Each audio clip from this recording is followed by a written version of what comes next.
সূরা ফাতিহায় প্রত্যেক দিন প্রতি রাকাতে কি পড়ে? প্রতিদিন প্রতি রাকাতে এই কথাই আমরা বলি, ইয়্যাকা না'বুদু ওয়া ইয়্যাকা নাস্তাঈন। পড়েন সবাই আমার সাথে, ইয়্যাকা না'বুদু ওয়া ইয়্যাকা নাস্তাঈন। আয় আল্লাহ, আমি একমাত্র তোমারই কাছে সাহায্য কামনা করি, আমি তোমার ইবাদত করি, তোমারই গোলামি করি, তোমারই কাছে সাহায্য যাচিয়া করি, আর কারো কাছে সাহায্য চাই না, আর কারো গোলামি করি না। মানুষের অবস্থা তো সবসময় একরকম থাকে না, অর্থনৈতিক বিপর্যয় হইতে পারে, টাকা পয়সা নাও থাকতে পারে, অশান্তি থাকতে পারে। আল্লাহ পাক তার নবীকে কি বলেছেন দেখেন, ফাইদা ফারাগতা ফানসাব ওয়া ইলা রাব্বিকা ফারগাব। আল্লাহ পাক বলেন, যখন তুমি খালি হাত হয়ে যাবে, দাঁড়িয়ে যাবে, আর আল্লাহ পাকের কাছে মিনতি জানাবে। সুবহানাল্লাহ। খালি হাত হয়ে গেছো, দাঁড়ায় যাও, আল্লাহর কাছে মিনতি করো, আল্লাহর কাছে চাও। বুখারী শরীফে এসেছে, স্যান্ডেলের ফিতা কাছে যদি ছেড়ে, তাহলে আল্লাহর কাছে চাও। কার কাছে চাইবেন? আল্লাহর কাছে চান। সুপ্রিয় দর্শক, আসসালামু আলাইকুম রাহমাতুল্লাহ। আজকের আলোচনায় থাকবে এমন এক প্রেরণাময় ওয়াজ যা আমাদের হৃদয়কে নাড়া দেবে, মনকে করবে প্রশান্ত। আলোচনা করছেন প্রখ্যাত আলিমে দ্বীন, ইসলামিক চিন্তাবিদ আল্লামা দিলওয়ার হোসেন সাইদি রাহিমাহুল্লাহ। আমাদেরকে এই দৃষ্টান্ত নবীরা দেখায় দিয়েছেন, পয়গম্বরেরা আল্লাহর কাছে চেয়ে আমাদের দেখাইছে। হযরতে ইব্রাহিম আলাইহিস সালামকে আগুনের ভিতরে যখন ফেলাবার ব্যবস্থা হয়েছে, তাকে যখন আগুনে ফেলা হচ্ছে, হযরত জিবরাইল বলেন, ইব্রাহিম আমার কাছে সাহায্য চাও, আগুন থেকে বাঁচায় দেব। হযরত ইব্রাহিম ভয় পেয়ে সাহায্য চাইছিলেন। এগুলো শোনার পরেও আমাদের ঈমান মজবুত হয় না। হযরত ইব্রাহিম বললেন, জিবরাইল গো, তোমার কাছে সাহায্য আমি কেন চাইবো? আমি তো এমন কোন অন্ধ খোদার ইবাদত করি না যিনি তার গোলামের দুঃখ না দেখেন। আমি আগুনে পড়ে গেলে আমার আল্লাহ রাব্বুল আলামিন যদি খুশি হন, তাহলে আমার আল্লাহকে খুশি করার জন্য 1000 বার পড়তে রাজি আছি। সাহায্য তো আল্লাহর কাছেই চাইতে হবে। আল্লাহর ইচ্ছা নাই ইব্রাহিম আগুনে পড়ুক, এটা কি আল্লাহর ইচ্ছা ছিল? ইব্রাহিম আলাইহিস সালাম পরিণতি জানেন না, তিনি কি পড়বেন, পুড়বেন না বাঁচবেন জানা ছিল না। পরীক্ষায় তিনি পাস করলেন। আগুনের ভিতরে যখন ইব্রাহিম আলাইহিস সালাম পড়ে যাচ্ছেন, আল্লাহ রাব্বুল আলামিন আগুনের প্রতি হুকুম দিলেন, ইয়া নারু কুনি বারদাও ওয়া সালামান আলা ইব্রাহিম। আগুন, আমার ইব্রাহিমের জন্য শান্তিদায়ক ঠান্ডা হয়ে যাও। বলেন, আর কি ক্ষমতা থাকবে? আগুনের আর জ্বালাবার ক্ষমতা থাকবে? জ্বালাইতে পারছে? পারে নাই। আল্লাহকে বিশ্বাস করুন এইভাবে করে। কোন মাজারে টাকা দিবেন না, পয়সা দিবেন না, আগরবাতি দিবেন না, চান্দা মান্দা দিবেন না। যা চাওয়ার, যা বলার সরাসরি বলবেন। কাকে? কারে বলবেন? আল্লাহ পাক পরিষ্কার করে কোরআনের মধ্যে সব দৃষ্টান্ত দেখাইছেন। হযরতে ইউনূস আলাইহিস সালামকে মাছে যখন গিলে ফেললো, বেরোবার কোনো পথ নাই, কোরআনে কারীম এই কথা দুনিয়াবাসীদের জন্য, মুমিনদের জন্য তুলে দিয়েছেন। ওয়াদান্নুন ইয যাহাবা মুগাদিবান ফাযান্না আন লান নাকদিরা আলাইহি فنادى في الظلمات أن لا إله إلا أنت سبحانك إني كنت من الظالمين। অন্ধকারের ভেতর থেকে ইউনূস আলাইহিস সালাম চিৎকার মারলেন, ফানাদা ফি যুলুমাত, পানির অন্ধকার, মাছের পেটের অন্ধকার, রাতের অন্ধকার, ত্রিবিধ অন্ধকারের মধ্য দিয়ে ইউনূস আলাইহিস সালাম ডাক দিলেন আল্লাহরে। আল্লাহ শোনে নাই। রব্বুল আলামিন বলেন, فاستجبنا له ونجيناه من الغم وكذلك ننجي المؤمنين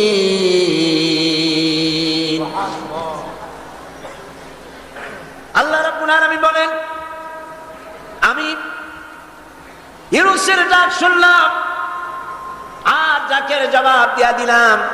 মাছের পেটের ভিতরে যন্ত্রণা শুরু হয়ে গেল, ব্যথা শুরু হয়ে গেল। মাছ আর পানির মধ্যে থাকতে পারলো না। মাছ উপরে চলে এলো, কেনারায় চলে গেল। মাছ ববি করে ইউনূস আলাইহিস সালাম রে ফেলে দিল কেনারে। আল্লাহ পাক বলেন, শোনো দুনিয়ার মানুষেরা, শুধু ইউনূসকে নয়, ওয়া কাযালিকা নুনজিল মুমিনিন, মুমিনেরা যখনই বিপদে পড়বে আমারে যদি ডাকে, আমি এইভাবে করে, ওয়া কাযালিকা, এইভাবে করে আমি বিপদ থেকে বাঁচায় দেব। সুবহানাল্লাহ। সুতরাং আল্লাহ পাকের এই কোয়ালিটি বুঝতে পারলে এটাই হলো তাওহীদ। তাওহীদ সম্পূর্ণরূপে বুঝতে হবে, তাওহীদে প্রতিষ্ঠিত হতে হবে, শিরক থেকে বাঁচতে হবে, শিরক সম্পূর্ণরূপে বর্জন করতে হবে।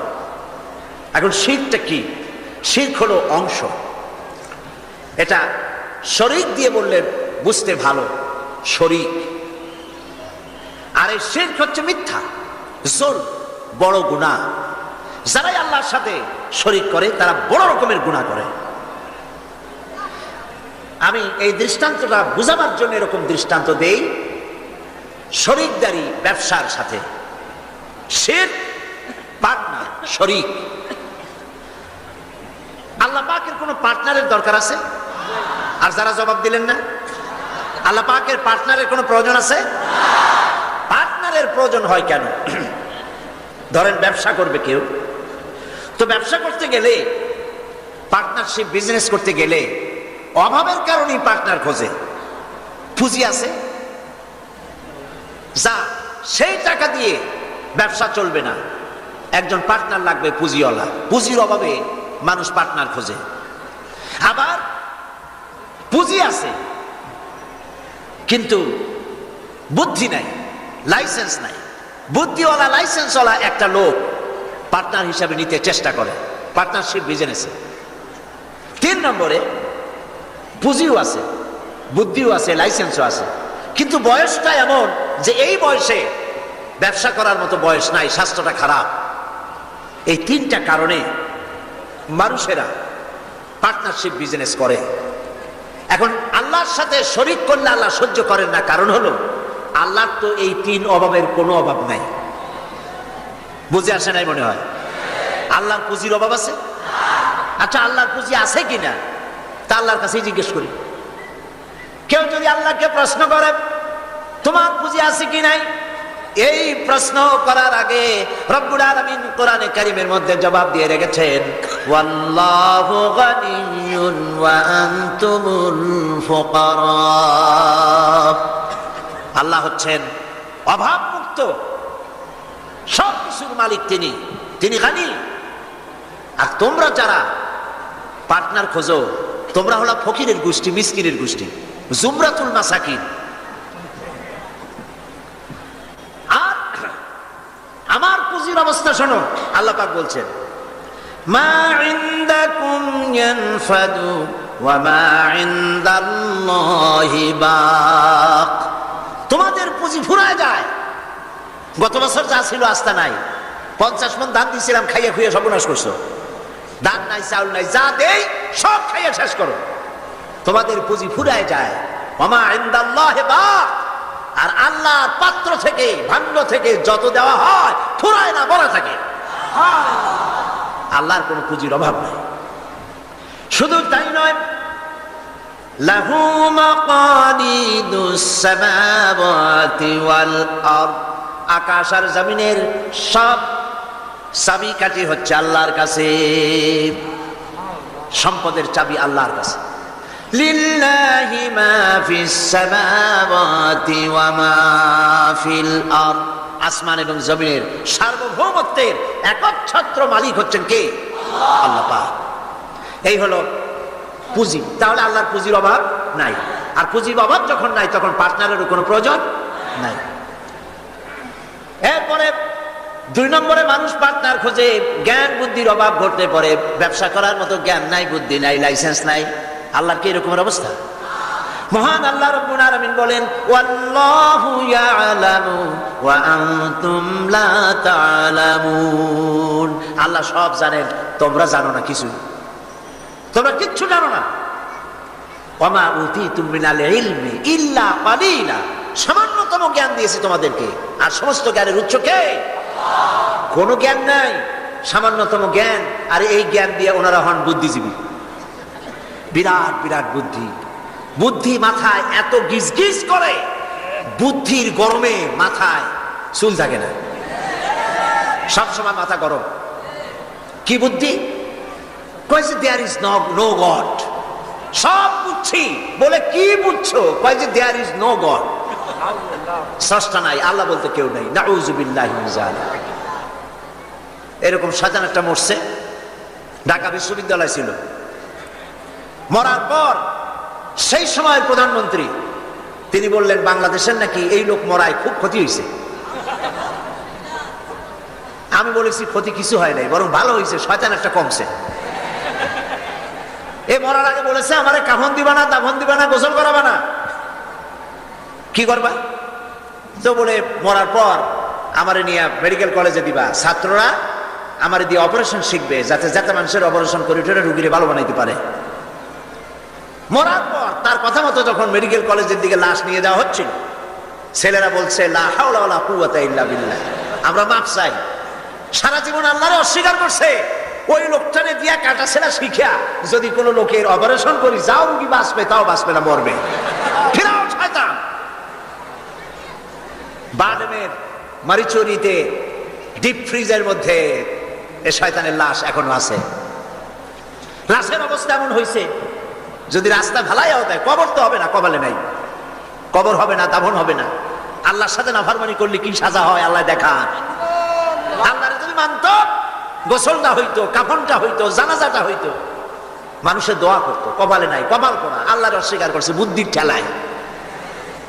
লাশের অবস্থা এমন হয়েছে, এখন যদি রাস্তায় ভালাইয়া দেয়, কুত্তাও খাবে না। কারণ আমাদের দেশের কুত্তা এত অভদ্র না যে এত পচা লাশ খাবে। প্রিয় ভাই, সব আল্লাহ পাক সব জানেন, তোমরা কিচ্ছু জানো না। হ্যাঁ, তোমরা জানবা যদি কোরআনের কাছে আসতে পারো। আসল বুদ্ধি, আসল জ্ঞান কোরআনের ভিতরে। সুবহানাল্লাহ। এরপরে তাহলে দেখা গেল 2 নম্বর পুঁজিও আল্লাহর আছে, আছে কিনা? পার্টনার দরকার আছে? পার্টনারের দরকার নেই। 3 নম্বরে শক্তির অভাব, সেজন্য পার্টনার খোঁজে। আল্লাহর শক্তির খুব অভাব নাকি? শক্তি টের পাইছেন কিনা? টের পাইছেন কিনা? বুঝে নিয়েন কি কইতে চাই। আল্লাহ রাব্বুল আলামিনের শক্তি কত প্রচন্ড। আমেরিকার বর্তমান শক্তি দেখেই বুঝতে চেষ্টা করেন না। উপর থেকে ভাষা ভাষা কোনো জ্ঞান নিয়ে হঠাৎ করে কোনো সিদ্ধান্ত নিতে যাবেন না। আমেরিকা এখন যেটা করতেছে, মনে করেন না যে আল্লাহ তারে সব ক্ষমতা দিয়েছে, দুনিয়ার মোড়লগিরি করবে, বাতব্বরি করবে। ওয়ায়ামুদ্দুহুম ফি তুগয়ানিহিম ইয়ামাউন। আল্লাহ একটু ঢিল দিছে। দেখেন না, যারা বড়শি বায় নদীতে, মাছে যখন আদার গেলে ওরে কি বলে? বড়শিতে যেটা থাকে ওটারে কি কয়? সারি। আরে হুইল কি? যেটা খায় মাছে ওইটা কি? আদার অথবা সারি, আপনারা যাতে খুশি হন বলেন। ওইটা, হ্যাঁ সেরা। ওইটা মাছে যখন খাইলো, তখনই পাকা শিকারি দড়ি ধরে টান দেয় না, ছুটে যেতে পারে জ্ঞান ভালো করে। এরপরে জম্মের গেলার পর নারী বুড়িতে বেজায় যায়, তারপরে হুলে ধরে টান দিয়ে নিয়ে আসে। যত বড় রাঘব গাল হোক, উপরে এসে হা করে পড়ে থাকে।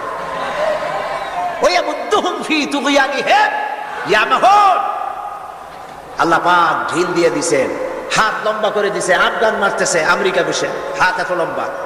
আফগান মারতেছে, কাশ্মীর মারতেছে, প্যালেস্টাইন মারতেছে, সোমালিয়া মারতেছে। আল্লাহ পাক ঢিল দিয়ে দিয়েছে।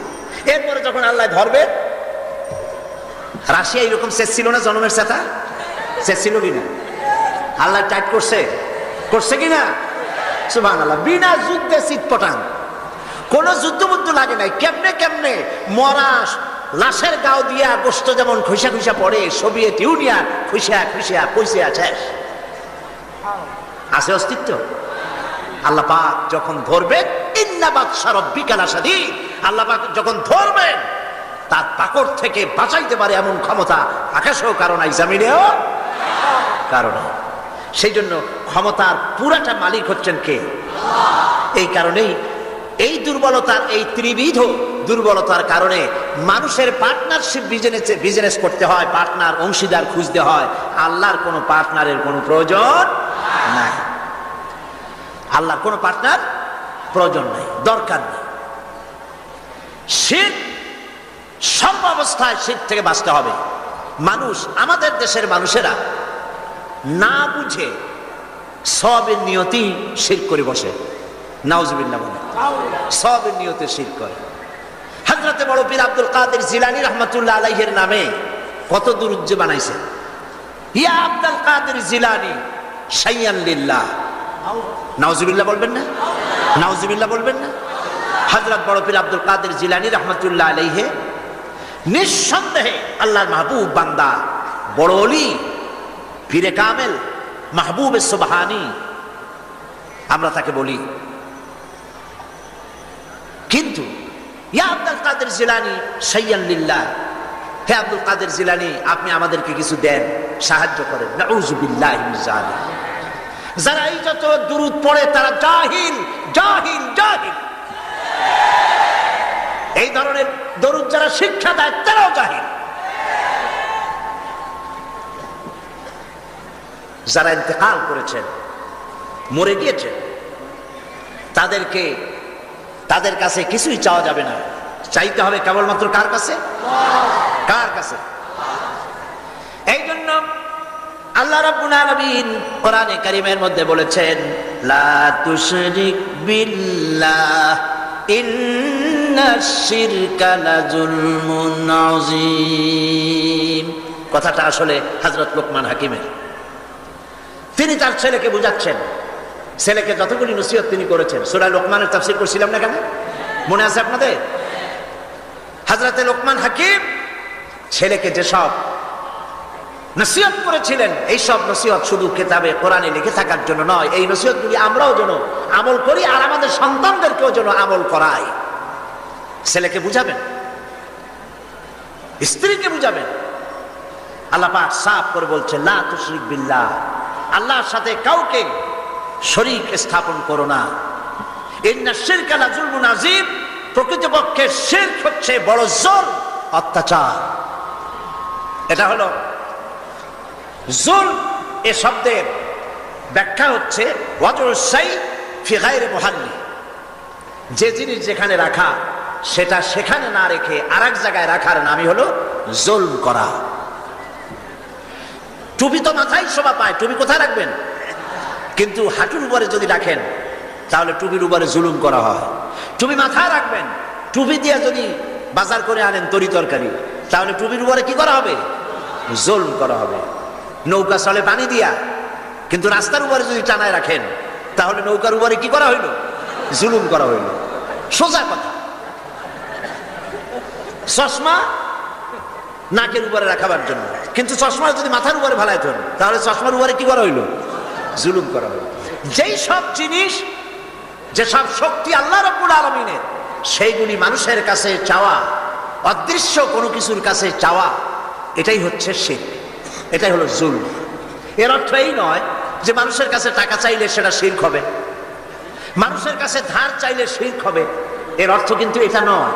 অদৃশ্য থেকে কোনো কিছু সাহায্য পাওয়ার আশায় চাওয়া আল্লাহ ছাড়া অন্যের কাছে, এটার নাম, কথা বুঝে আসছে কিনা? এই জন্য এগুলির সামনে নিজেরা মূর্তি বানানো, মূর্তির সামনে মাথা নত করা, পীরের মাজারে গিয়ে কিছু চাওয়া, এগুলি হচ্ছে শিরক। এগুলি আপনি কেন চান? আপনার দিলের ধারণা যারা চায় যেখানে গেলে কিছু পাওয়া যাবে। মনে রাখবেন, বহুত মাজার আছে যেই মাজারে কোনো মুদ্দারি নাই। সাইনবোর্ড একটা লাগাই দিয়েছে, সাইনবোর্ড একটা লাগানো আছে পয়সা আদায় করার জন্য। মাজারগুলি মানুষের ধর্মীয় অনুভূতিতে আঘাত লাগায়া, ধর্মীয় অনুভূতিতে স্পর্শকাতর কথা বলে তাদের কাছ থেকে পয়সা নেওয়া। আমি ঝিনাইদহ মাগুরা লাইনে একটা মাজার দেখেছি, সেখানে লেখা আছে সাইনবোর্ডে, ড্রাইভার ভাই মাজার বহুত গরম, আস্তে গাড়ি চালাইবেন। তার মানে মাজার বহুত গরম, আস্তে চালাইয়া পয়সা দিয়া মাজার ঠান্ডা করে যান। আমি বুঝি না মাজারে পয়সা লাগবে কেন। মসজিদের পাশে দান বাক্স থাকতে হবে, কারণ মসজিদগুলি এখনো গভর্নমেন্ট চালায় না। ইনশাআল্লাহ এমন গভর্নমেন্ট আসবে বাংলাদেশে যে গভর্নমেন্ট সরকারি খরচে সব মসজিদ চালাবে ইনশাআল্লাহ।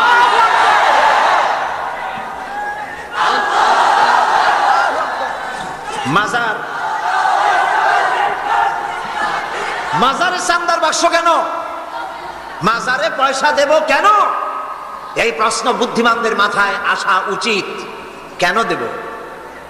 যিনি ইন্তেকাল করেছেন ওনার কি এখন টাকার প্রয়োজন? বলেন আপনারা। শীত বস্ত্র উনি কিনবেন, কোনো কিছু খাবেন? আপনারা কেন বিশ্বাস করেন না? উনি যদি সত্যি আল্লাহর ওলি হন, তা আল্লাহ পাক কোরআনে বলে দিয়েছেন এদের রিস্কের ব্যবস্থা আল্লাহর কাছে, ওনার আল্লাহর কাস্টোডিওতে আছেন। আপনারা কেন পেরেশান হয়ে পয়সা দেন? ওগুলো দিয়ে উনি কি খাবেন? এই পয়সাগুলি দিয়ে উনি কি কিনবেন? এই পয়সাগুলি মাজারের মোতাল্লি যারা আছে, কমিটিতে যারা আছে, অধিকাংশ পয়সাগুলি দিয়ে তারা ট্রান্সপোর্ট বিজনেস করে, এক্সপোর্ট ইম্পোর্ট বিজনেস করে, কোটি কোটি টাকার মালিক হয়েছে আপনাদের পয়সা দিয়ে। আর আপনি শিরক করেছেন ওখানে পয়সা দিয়ে। তবে কোন মাজারকে কেন্দ্র করে যদি কোনো মসজিদ, কোনো এতিমখানা, কোন মাদ্রাসা যদি তৈরি হয়, মাদ্রাসায় দিবেন, এতিমখানায় দিবেন, মসজিদে দিবেন, অবশ্যই মাজারে এক পয়সাও দিবেন না। কে বলেছে আপনাকে মাজারে গম্বুজ উঠাইতে? কেন উঠাইছেন? কেন উঠাইছেন? কি জবাব দেবেন? মাজারে গম্বুজ কেন দিয়েছেন? কি জবাব দিবেন? কে বলেছে গম্বুজ তুলতে? পীর সাহেবদের কবরের মর্যাদা বেশি না সাহাবায়ে কেরামদের কবরের মর্যাদা বেশি? মদিনা যায় দেখতে পারেন না?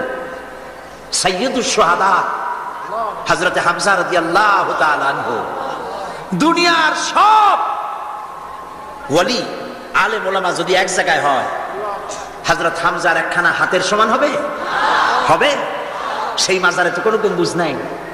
হযরতে ইবনে মাসউদ রাদিয়াল্লাহু তাআলা আনহু, হযরত ইবনে আব্বাস রাদিয়াল্লাহু তাআলা আনহু, হযরত আবু সাঈদ খুদরি রাদিয়াল্লাহু তাআলা আনহু, হযরত উসমান রাদিয়াল্লাহু তাআলা আনহু, অন্তত 10,000 সাহাবীর মাজার তো জান্নাত বাকিতে রয়েছে। একটা গম্বুজ নাই, একটা চাদর নাই, একটা আগরবাতি নাই, একটা মোমবাতি নাই। আপনারা কেন এসব করেন? কে কি বললো আপনারা কেন শুনবেন? জেহেন সাফ করে নেবেন। কোরআনে জানাই, হাদিসে জানাই, মানি না, মানবো না। ঠিক কিনা বলেন? কোরআনে জানাই, হাদিসে জানাই, এই কথা বলার জন্য যদি হিন্দুস্তান থেকে কোনো পীর আসে, মানবো তার কথা? যদি পাকিস্তান থেকে কোনো পীর আসে, মানবো? যদি চীন থেকে, সৌদি আরব থেকে কোনো বুজুর্গ আসে, মানবো? সাফ কথা। তুমি পীর যে দেশের হও, তুমি আলেম যে দেশের হও, কোরআন হাদিসে জানাই, মানি না, মানি না, মানি না। এটার নামই হলো ইসলাম। এটার নাম কি? এটার নাম আকীদা। এই আকীদা সাফ করতে হবে। মুসলমানদের এই আকীদা সাফ হতে হবে। এই আকীদা যদি সাফ হয়, তাহলেই আমরা বাঁচতে পারবো। কথা বুঝতে পেরেছেন? কথা বুঝে আসছে? বলছিলাম বহুত মাজার আছে, মুদ্দান নাই। বহুত মাজার এমন আছে, মুদ্দান নাই। এক কিতাবে আসছে এরকম, একজন পীর সাহেব, তার বাড়িতে এক মাজার এবং বাড়িতে ওরস হয়। তার মুরিদও বাড়িতে একটা মাজার হয়েছে এবং সে ওরস করে। অন্যান্য মুরিদরা এসে পীর সাহেবকে বললো যে আপনার এই মাজারে, আপনার বাড়িতে আর কি লোক হয়, আর এই মাজারে আর কত লোক আসে? আপনার মুরিদের বাড়ি যায় দেখেন, ওরসে কত লোক আর কি পরিমাণ মানুষ পয়সা করি সেখানে দেয়, ওই মাজার গরম বেশি। পীর সাহেব চিন্তা করলো, ওই লোকটা তো আমার কাছে মুরিদ হয়েছে, ও মাজার পাইল কই? ওই মুরিদে রাতের বেলা ডাইকে নিয়ে কয়, বেটা সত্যি কথা বল, মাজার পাইছো কই? কয় হুজুর মাজার টাজার কি, আপনার কাছে মুরিদ হইলাম, আপনি একটা গাধা দিলেন আমারে, ওই গাধাটা নিয়ে ব্যবসা বাণিজ্য করে কিছু পয়সা পাতি হয়েছিল, হঠাৎ করে গাধাটা মরে গেল, এখন আমি যাই কই? বহুত মুসিবতে পড়ে গেছি। শেষ পর্যন্ত ওই গাধা পাশে নিয়া বহুত চিন্তা করিয়া গাধারে কবর দিয়া আপনি দিছেন, সেই জন্য কবর দিয়া পাশে বসে কাঁদতেছিলাম চোখ বুঝা। হাটবার দিন ছিল, বাজারে যাওয়ার রাস্তা, চোখ বুঝে কাঁদতেছিলাম। সন্ধ্যার সময় চোখ খুলে দেখি আশেপাশে পান, সুপারি, মাছ, তরকারি, টাকা পয়সা। তার মানে লোকেরা যাচ্ছে, মাজার দেখে মনে করছে নতুন করে পীরের মাজার বোধ হয়, তো যে যার কাছে যা ছিল একটু একটু করে দিয়ে গেছে, অনেক হয়েছে। তারপরে এসে ভিড় জমলো। এরপরে কি করবো, বহুত চিন্তা ভাবনা করে একটা সাইনবোর্ড লাগাই দিলাম, হযরত গেদা শাহ রহমতুল্লাহ আলাইহির মাজার। পীর সাহেব বললেন, খারাপ হয় নাই, আমি যে তোমারে গাধাটা দিছিলাম ওইটার মায়ের কবর হলো আমার বাড়িতে। নাউজুবিল্লাহ বলে। এই জন্য হক্কানি পীরের মাজার যেগুলি, সেগুলি তো জিয়ারত করা যাবে অবশ্যই। হক্কানি পীরের মাজার যেগুলি আছে জানা মতে, যেমন শাহজালাল রহমতুল্লাহ আলাই, খান জাহান আলী রহমতুল্লাহ আলাই, শামানাত রহমতুল্লাহ আলাই, শাহ মখদুম রহমতুল্লাহ আলাই, বড় বড় আল্লাহর ওলিদের মাজার আছে না? জিয়ারতের উদ্দেশ্য নয়, ওইখানে আপনি গিয়েছেন, মাজার সামনে পড়েছে, আপনি দোয়া করেন। জিয়ারতের উদ্দেশ্য নিয়ে মসজিদে হারাম, মসজিদুর রাসূল, মসজিদে আকসা, এই তিন জায়গা ছাড়া জিয়ারতের নিয়ত নিয়ে কোন মাজারে যাওয়া যাবে না, যাবে না, রাসূলুল্লাহ নিষেধ করেছেন। এই কথাগুলি যদি আমাদের মনে থাকে তাহলে আমরা উপকৃত হতে পারবো। বলি আলহামদুলিল্লাহ, বলেন আলহামদুলিল্লাহ। আপনি আমার আল্লাহ কি শুনতে পান না? বলেন পান কিনা? তিনি দেখতে পান, তিনি সব শুনতে পান, সব দেখতে পান। কাজী যা বলবেন আল্লাহকে বলেন। ওয়াইজা সাআলতা ফাসআলিল্লাহ ওয়াইজা ইসতাআনতা ফাসতাইন বিল্লাহ। যা চাইবেন আল্লাহর কাছে চান, যা বলবেন আল্লাহর কাছে বলেন। আল্লাহ পাক বলেছেন, আলাইসাল্লাহু বিকাফিন আবদা, আলাইসাল্লাহু বিকাফিন আবদা। আমি কি আমার বান্দার জন্য যথেষ্ট নই? আল্লাহ প্রশ্ন করছেন, আমি কি আমার বান্দার জন্য যথেষ্ট নই? আপনারা বলেন অবশ্যই যথেষ্ট, বলেন সবাই অবশ্যই যথেষ্ট। সুতরাং আল্লাহ পাক হচ্ছেন সর্বময় ক্ষমতার মালিক। আপনার আমার যা প্রয়োজন সব আল্লাহকে বলবো, রাজি আছি? এটাই হচ্ছে তাওহীদ এবং শিরক বর্জন। সর্বাবস্থায় শিরককে বর্জন করতে হবে। হযরতে মুআজ রাদিয়াল্লাহু তাআলা আনহু তিনি হাদিস বর্ণনা করেছেন, নবী করিম সাল্লাল্লাহু আলাইহি সাল্লাম বলেছেন, ইয়া মুআজ, তিনবার ডাকলেন। হযরত মুআজ বললেন, লাব্বাইক ওয়া সাদাইক। হুজুর বললেন, মুআজ তুমি কি জানো বান্দার উপরে আল্লাহর হক কি? আবার আল্লাহর উপরে বান্দার হক কি? হযরতে মুআজ রাদিয়াল্লাহু তাআলা আনহু বলেন, আমি জানি না, আল্লাহর নবী ভালো জানেন।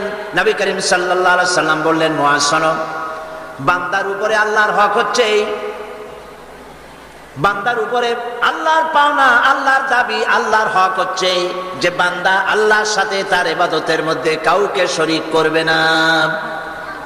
আর আল্লাহর উপরে বান্দার হক হলো এই, আল্লাহর উপরে বান্দার পাওনা বা দাবি হলো এই যে বান্দা আল্লাহর ইবাদতে কাউকে শরীক স্থাপন করবে না। আল্লাহ রাব্বুল আলামিন তার জন্য জাহান্নামের আগুন হারাম করে দিবেন। শিরক সর্বাবস্থায় বর্জন করতে হবে।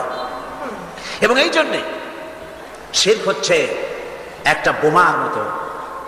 আপনারা জানেন যে বোমা, কোন জায়গায় যদি বোমা মারে কেউ, বিল্ডিং উড়ে যায়, জায়গা গর্ত হয়ে যায়। একটা বিল্ডিং বানাতে খরচ হলো 50 লক্ষ টাকা, 1 কোটি টাকা বা 5 কোটি টাকা খরচ হয়েছে একটা বিল্ডিং করতে। এটা উড়াই দেওয়ার জন্য মাত্র কয়েক কেজি ওজনের একটা বোমা যথেষ্ট। এই বোমার দাম কি আমি জানি না। একটা বোমা একটা বিল্ডিং এর তলায় রেখে দিল বা দূরে কোথাও রাখলো, এরপরে রিমোট কন্ট্রোল দিয়ে সুইচ অন করলো, এই বিল্ডিংটা থাকবে আস্ত না উড়ে যাবে? উড়ে যাবে কিনা? 50 কোটি টাকা খরচ করা বিল্ডিংটি সামান্য কয়েক হাজার টাকা দামের একটা বোমা বিস্ফোরণের সঙ্গে সঙ্গে বিল্ডিংটা যেভাবে হাওয়ায় মিলিয়ে যায়, অনুরূপ ভাবে কিয়ামতের দিন শিরক মিশ্রিত আমলনামা নিয়ে যে সব বান্দা আল্লাহর দরবারে হাজির হবে, ওদের ব্যাপারে রব্বুল আলামিন বলেন, ওয়াকাদিমনা ইলা মা আমিলু মিন আমালিন ফাজআলনাহু হাবাআম মানসুরা। ওয়া কাদিমনা ইলা মা আমিলু মিন আমালিন। আমি বান্দার আমল নামার দিকে আমি যখন মনোযোগী হব, আমি যখন বান্দার আমল নামা দেখব, আর ওই আমল নামার ভেতরে যদি শিরক মিশ্রিত দেখতে পাই, ফাজআলনাহু হাবাআম মানসুরা, আমল নামাকে ধুলি কণার সঙ্গে উড়াইয়া দেব। নামাজ, রোজা, হজ, যাকাত, দাড়ি, টুপি কোনটা কাজে লাগবে না, সব বালু কণার সাথে আল্লাহ উড়িয়ে দিবে। কোনো দাম নাই আমলে। প্রিয় ভাই সব, প্রিয় বন্ধুগণ, আমার ভাইয়েরা, আমার মা বোনেরা, কোন অবস্থাতেই শিরক করবেন না, শিরক থেকে মুক্ত থাকুন। ছেলে হয় না, মেয়ে হয় না, মাজারে যাওয়ার কোনো প্রয়োজন নাই। ব্যবসায় উন্নতি হয় না, মাজারে যাওয়ার কোনো প্রয়োজন নাই।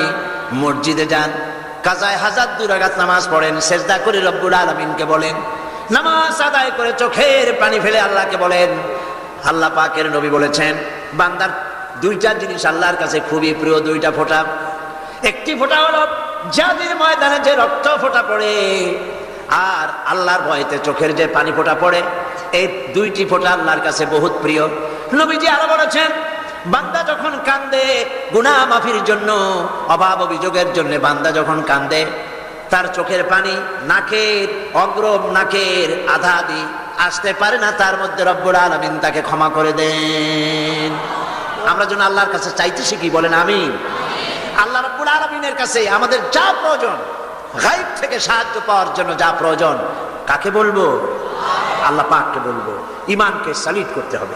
সেই কথা কোরআন শরীফ আল্লাহ পাক সূরা বাকারার মধ্যে এই কথার ভিতরে আল্লাহ পাক পরিষ্কার করেছেন, ইয়া আইয়ুহাল্লাযীনা আমানু দুখুলু ফিস সিলমি কাফা ওয়া লা তাত্তাবিউ খুতুওয়াতিশ শাইতান ইন্নাহু লাকুম আদুউম মুবিন। হে বিশ্বাসীরা, উদখুলু ফিস সিলমি কাফা, 16 আনা মুসলমান হও, পরিপূর্ণ মুসলমান হও, ইসলামের মধ্যে পরিপূর্ণ দাখিল হয়ে যাও। একদিকে দাবি করবে মুসলমান, অন্যদিকে অমুসলিমদের মতো তোমাদের আকীদা, তোমাদের চাল চলন এভাবে যদি হয়, তাহলে ইসলামে পরিপূর্ণভাবে দাখিল হওয়া হবে না। শুধু নামাজ, রোজা, হজ, যাকাত করি ইসলামে পরিপূর্ণ প্রবেশ করা যাবে না। জীবনের প্রত্যেকটি দিক ও বিভাগ হতে হবে আল্লাহর হুকুম মাফিক, নবীর প্রদর্শিত পথে। কথা বুঝে আসছে আপনাদের? কথা বুঝে আসছে? মুসলমান দাবি করলেই মুসলমান হওয়া যাবে না।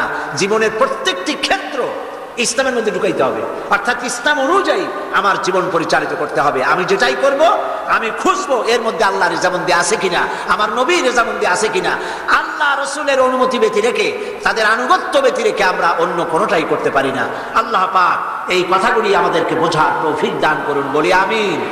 জোরে সরে পড়েন, লা ইলাহা লা ইলাহা, আরো জোরে, লা ইলাহা লা ইলাহা লা ইলাহা ইল্লাল্লাহু মুহাম্মাদুর রাসূলুল্লাহ। আমরা এখন মোনাজাত করব,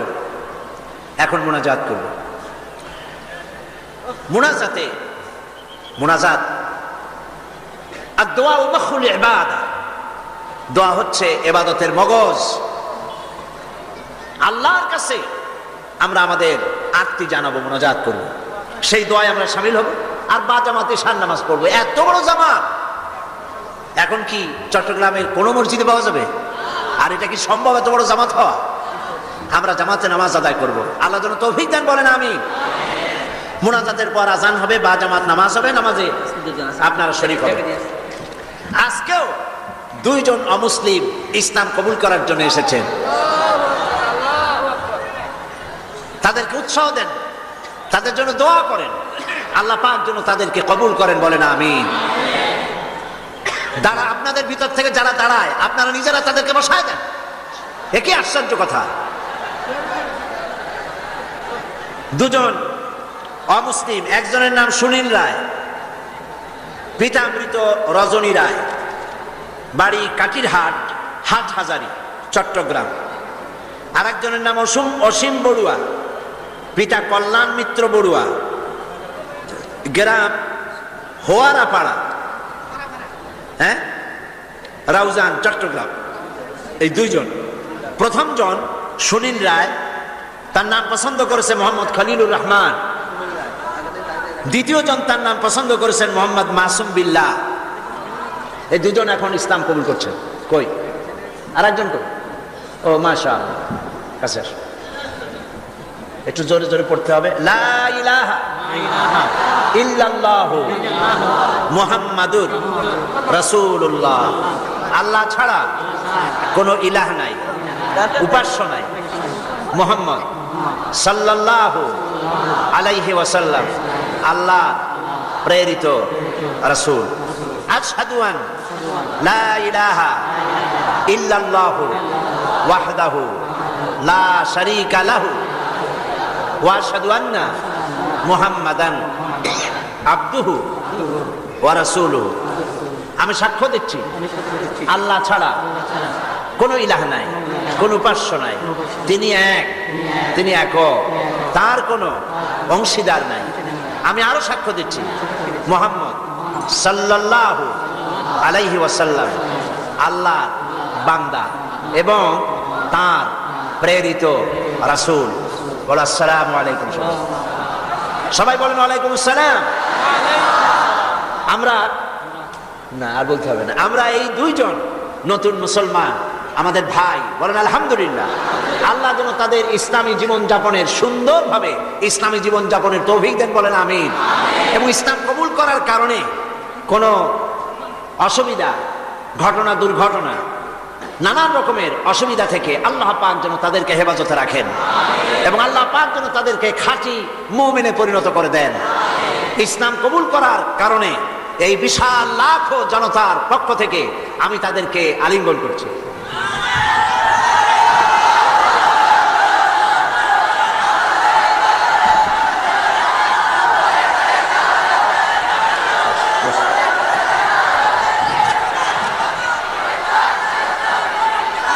আজকে মুনাজাতের আগে মাত্র কয়েকটি কথা, তা হলো এই, গতকালও আমি বলেছি, আজকেও বলছি, মুনাজাতের কথা বলার সময় কিছু লোক চলে যেতে চেষ্টা করেন।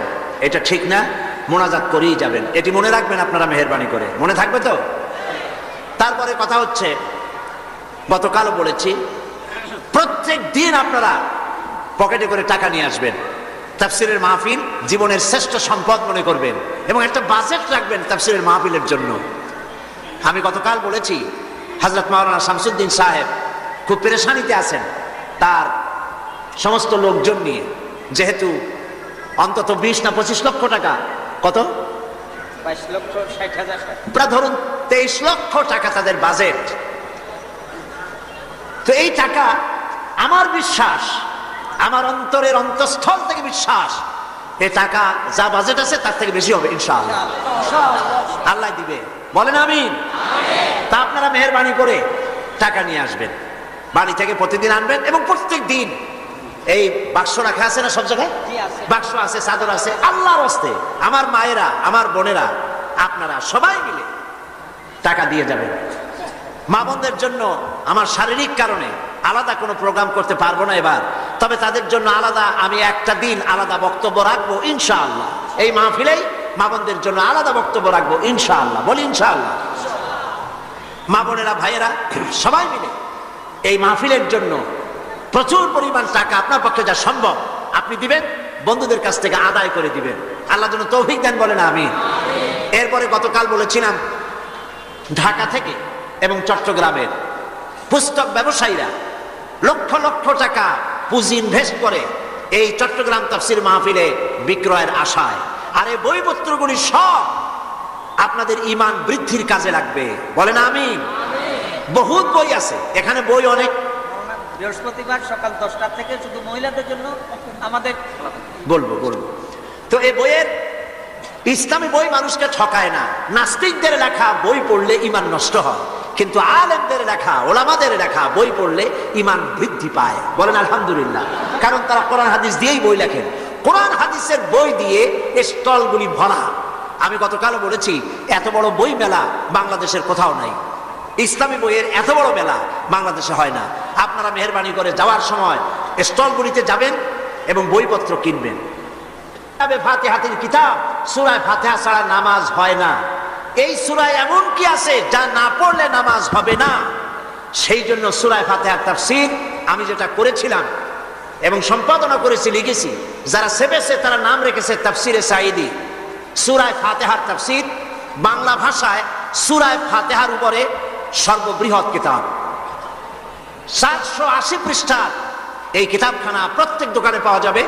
আপনি নিবেন, বন্ধুদেরকে নিতে বলবেন এবং মহিলাদেরকেও আপনারা নিয়ে দেওয়াবেন সূরা ফাতিহা বোঝার জন্য। আল্লাহ পাক সকলকে তৌফিক দিন এবং পুরা তাফসীরকে বোঝার জন্য তাফহিমুল কোরআন ফি জিলালিল কোরআন, বিশ্ববিখ্যাত এই 2 তাফসীর এখানে কমপ্লিট সেট পাওয়া যাবে। আপনারা কিনবেন, আল্লাহ তৌফিক দান করুন। আর মহিলাদের জন্য আগামী বৃহস্পতিবার সকাল 10টা থেকে নিয়ে 12টা পর্যন্ত 2 ঘন্টা শুধু মহিলাদের জন্য বই পুস্তক খরিদের জন্য সুযোগ করে দেওয়া হবে। আল্লাহুম্মা আমিন। রব্বানা যালামনা আনফুসানা ওয়া ইন লাম তাগফির লানা ওয়া তারহামনা লানাকুনান্না মিনাল খাসিরিন। রব্বুল আলামিন, লাখো মুসলমান নরনারী কোরআনের পাগল হয়ে, কোরআন প্রেমিক মুসলমানেরা, মুসলমান নরনারী একত্রিত হয়ে ঘন্টার পর ঘন্টা তোমার দ্বীনের কথা শুনেছি, দরুদ ও সালাম পড়েছি। মেহেরবানি করে দুরুদ ও সালাম টুকুন সোনার মদিনায় নবীজির রওজা মোবারকে পৌঁছায়া দাও। আয় আল্লাহ তাআলা, আমাদের মধ্য থেকে আমাদের মা বাপ যারা কবরে চলে গেছে, আমাদের দাদাদের নানা নানি আত্মীয় স্বজন, কবরগুলিকে জান্নাতের টুকরায় পরিণত করে দাও। রব্বির হামহুমা কামা রব্বায়ানি সগীরা। সবাই পড়েন, রব্বির হামহুমা কামা রব্বায়ানি সগীরা। আয় আল্লাহ তাআলা, সারা জীবন গুনাহ করেছি আমরা, তুমি দয়া করে আমাদের জিন্দেগির গুনাহ খাতা মাফ করে দাও। আল্লাহ তাআলা, সারা পৃথিবীতে আজ মুসলমানদের বড় দুর্দিন। আয় আল্লাহ, আয় খাসা এ খাসানে রসুল ওয়াক্তে দোয়া হ্যায়, আয় খাসা এ খাসানে রসুল ওয়াক্তে দোয়া হ্যায়, উম্মত পে তেরি আকে আজব ওয়াক্ত পড়া হ্যায়। আয় আল্লাহ, বড় বিপদে পড়েছি আমরা। দুনিয়ার সব বড় বড় শক্তিগুলি ঐক্যবদ্ধ হয়ে আজ মুসলমান মারার জন্য উঠে পড়ে লেগেছে। আল্লাহ, আমাদের বলার জায়গা নাই, তুমি ছাড়া আমাদেরকে সাহারা দেবে। রব্বুল আলামিন, গুনাহ করেছি ঠিক, আমরা গুনাহগার তাও স্বীকার করি, তবু একটা ভালো পরিচয় আমাদের আছে। এই ভালো পরিচয়টা হলো আমরা তোমার হাবিবের উম্মত। এতটুকুন কারণে হলেও নবীজির সদকায় আল্লাহ তুমি দয়া করে দুনিয়ার মুসলমানদের বিপদ থেকে বাঁচাও। আয় আল্লাহ, দুনিয়ার যেখানে যা কিছু ঘটে, সন্ত্রাসী ঘটনা, বোমা বিস্ফোরণের ঘটনা, যেখানে যা কিছু ঘটে, আল্লাহ দুনিয়ার কাফিররা ঐক্যবদ্ধ ভাবে সেই দোষ আমাদের মাথায় চাপায়। সুতানাতা দিয়া মুসলমান মারে, মুসলমানদের মসজিদ মাদ্রাসা শেষ করে, আলেমুন আমাদের উপরে আঘাত করে। আল্লাহ তুমি দয়া করে মুসলমানদেরকে সাহারা দাও। রব্বুল আলামিন, দুনিয়ার সব মুসলমানদের উপরে তোমার রহমত নাজিল করো। আল্লাহ তাআলা, হযরত মাওলানা শামসুদ্দিন সাহেব, আল্লাহ তুমি তাকে হায়াতে তাইয়্যিবা সেহাতে কুল্লিয়া দান করো। আল্লাহ তাআলা, ইসলামী সমাজ কল্যাণ পরিষদকে তুমি কবুল করো। আল্লাহ তাআলা, হযরত মাওলানা মুমিনুল হক চৌধুরী সাহেব, আল্লাহ তাআলা সারা জীবন ইসলামের খেদমত করে করে বার্ধক্যে উপনীত হয়েছে, তার প্রতি তুমি রহম করো। সব ইসলামী আন্দোলনের নেতা কর্মীদের উপর রহম করো। আল্লাহ তাআলা, 4 দলীয় ঐক্যজোটকে, এই ঐক্যজোটের ঐক্যকে চিরস্থায়ী করে দাও, ঐক্যকে মজবুত করে দাও। যারা ঐক্যে ফাটল ধরাতে চায়, আল্লাহ তুমি তাদেরকে হেদায়েত করে দাও। আল্লাহ, এই দেশটা একদিন, এই দেশে কোরআন সুন্নাহর আইন দিয়ে পরিপূর্ণ ইসলাম চলছে, এই দৃশ্য আমাদেরকে দেখাই দিও না। রব্বুল আলামিন, কোরআনের তাফসীরের মাহফিল চট্টগ্রাম, আল্লাহ তাআলা এই তাফসীরের মাহফিলের ক্যাসেট সারা পৃথিবীতে ছড়িয়ে যায়। রব্বুল আলামিন, কোরআনের তাফসীর সারা দুনিয়ায় পৌঁছে দেওয়ার জন্য যারা ক্যাসেট বন্দি করে, কষ্ট করে মানুষের কাছে পৌঁছাবার ব্যবস্থা করে, আল্লাহ তাআলা তাদের উপরে তোমার রহমত নাজিল করো। সারা দুনিয়ার মুসলমানদের জন্য হেদায়েতের জরিয়া বানায়া দাও। হায় আল্লাহ তাআলা, আমরা থাকবো না, আমরা যারা আছি আমরা থাকবো না, কিন্তু তাফসীরের মাহফিল কিয়ামত পর্যন্ত চট্টগ্রামে স্থায়ী করে দিও। রব্বুল আলামিন, বহু টাকার প্রয়োজন, আল্লাহ তাআলা তোমার ধনাঢ্য ব্যক্তিদের দিল খুলে দাও। যারা এই মাহফিলের সাথে শত্রুতা পোষণ করে তাদেরকে বন্ধু বানায় দাও, যারা ভুল বুঝে দূরে দূরে থাকে তাদেরকে আমাদের ভাই বানায় দাও। আল্লাহ তাআলা সকলের দিল কোরআনের দিকে, আলেমদের দিকে মোহাব্বত ভরে দাও। আল্লাহ হিংসা কমায় দাও। আলেম দেখলে তাদের গা জ্বলে ওঠে, না মুসলমান, আলেম দেখতে পারে না, মাদ্রাসা সহ্য করতে পারে না। আল্লাহ তুমি দয়া করে তাদের হেদায়েত নসিব করে দাও। আল্লাহ তাআলা আমাদের আরেক ভাই হযরত মাওলানা লুৎফুর রহমান সাহেব, আল্লাহ তাআলা সেই জওয়ান অবস্থা আমি তারে দেখেছি। আজ তিনিও আমার মতো, আমরা একই পথের পথিক। তিনিও আজ বার্ধক্যে উপনীত হয়েছেন। আল্লাহ কোরআনের খেদমত সারা জীবনের তুমি তার কবুল করে নাও। কোরআনে কারীমের তাফসীরের খেদমত যারা করতেছেন, অনুবাদের, লেখার, বলার খেদমত যারা করেন, আল্লাহ তুমি তাদেরকে কবুল করে নাও। রব্বানা তাকাব্বাল মিন্না ইন্নাকা আনতাস সামিউল আলিম ওয়া তুব আলাইনা ইন্নাকা আনতাত তাওয়াবুর রহিম। সুবহান রাব্বিকা রাব্বিল ইজ্জাতি আম্মা ইয়াসিফুন ওয়া সালামুন আলাল মুরসালিন আলহামদুলিল্লাহি রাব্বিল আলামিন। ওয়া জাল আখিরা কালিমাতিন ইনদাল মাউত লা ইলাহা ইল্লাল্লাহু মুহাম্মাদুর রাসূলুল্লাহ। আসসালামু আলাইকুম। প্রিয় দর্শকবৃন্দ, আজকের আলোচনাটি এখানেই শেষ করলাম।